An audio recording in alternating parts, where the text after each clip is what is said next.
भाजपकडून दिंडोरी लोकसभा मतदारसंघाची उमेदवारी पुन्हा एकदा भारती पवार यांना जाहीर झालेली आहे। डॉक्टर भारती पवार आपल्यासोबत आहेत।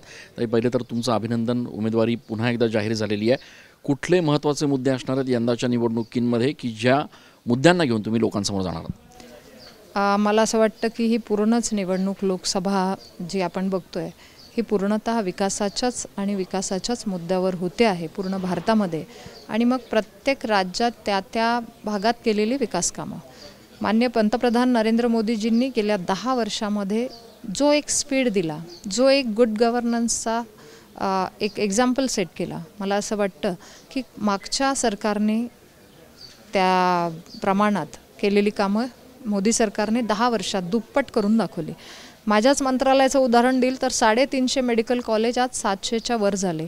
एक दिल्ली एम्स नंतर आज 22 एम्स उभे राहत आहेत, UG सीट्स, MBBSचे सीट्स। तर मला असं वाटतं की गतिमान सरकार आहे आणि त्या दृष्टीने आम्ही ही निवडणूक विकासाच्याच मुद्द्यावर पुढे घेऊन जाणार। नाशिक जिल्हा असेल, दिंडोरी लोकसभा मतदारसंघ असेल तर इथला प्रामुख्याने शेती व्यवसायाला जास्तीत जास्त, मग कांदा द्राक्ष उत्पादक इथे मोठ्या प्रमाणात आहे, त्यांच्यासाठी घेतलेले निर्णय असतील, प्रधानमंत्री कृषी सन्मान सारखी योजना असेल, वेळोवेळी द्राक्षाच्या बाबतीत अडचणी येतात बॉर्डरवर, त्या सोडवण्याचा पुढाकार सरकारने घेतला असेल।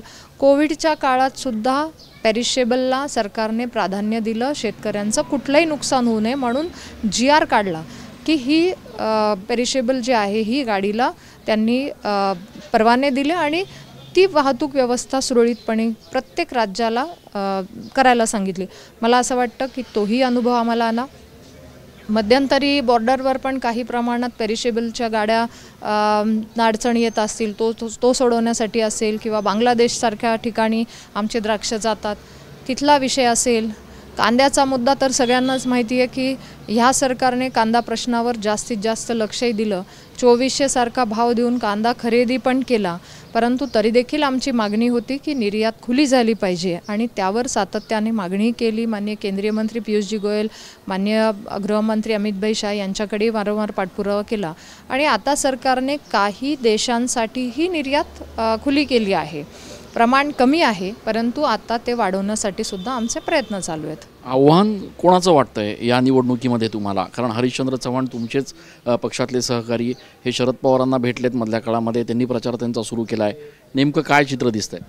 नाही, माननीय हरिश्चंद्र चव्हाण साहेब हे खासदार, भारतीय जनता पार्टीचे खासदार होते, 3 टर्म त्यांनी इथे प्रतिनिधित्व केलेलं आहे आणि आत्ता देखील ते भारतीय जनता पार्टीबरोबरच आहेत। त्यांचं मार्गदर्शनही आम्हाला वेळोवेळी मिळत असतं, वेगवेगळ्या प्रश्नांवर किंवा काही प्रोजेक्ट असतील ते करण्यासाठी त्यांनी नेहमीच मार्गदर्शन केलं आहे। आणि मला असं वाटतं की भारतीय जनता पार्टीने ज्या 3 वेळास त्यांना संधी दिली आहे तर निश्चितच त्यांना माहिती आहे की विकासाच्या दृष्टीने मोदी सरकारमध्ये जी कामं झाली आहेत त्यावर नक्कीच त्यांचा विश्वास पण आहे, त्या दृष्टीने त्यांचं मार्गदर्शन आम्हाला मिळतं। ते नाराज असल्याचं बोललं जात आहे, त्यांची नाराजी दूर करण्याचा काही प्रयत्न होतोय का भाजपतून?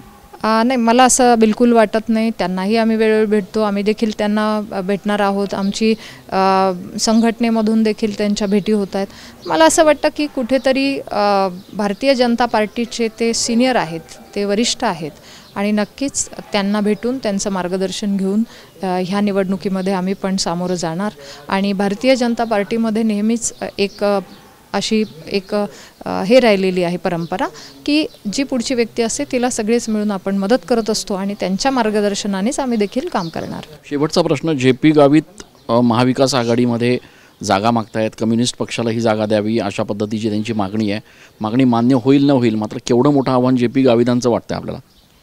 नाही, गेल्या सातत्याने त्यांची मागणी चालू आहे किंवा त्यांचे प्रयत्न चालू आहेत। मला असं वाटतं ही लोकशाही आहे आणि जो तो आपल्या परीने प्रयत्न करत असतो।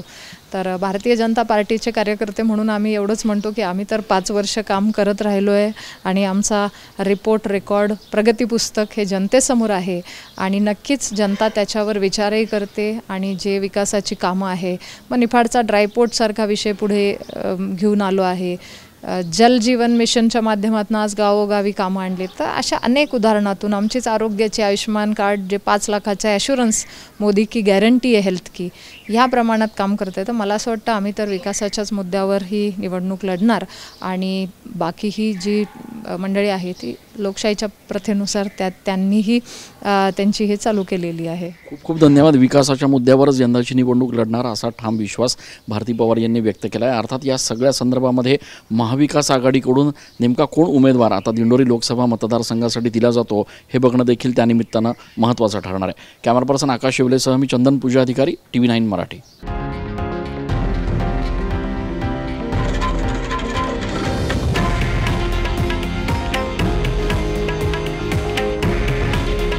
हे आहे देशातील नंबर 1 न्यूज नेटवर्क आणि आपण पाहत आहात TV9 मराठी. काळजी तुमची, हित महाराष्ट्राचं.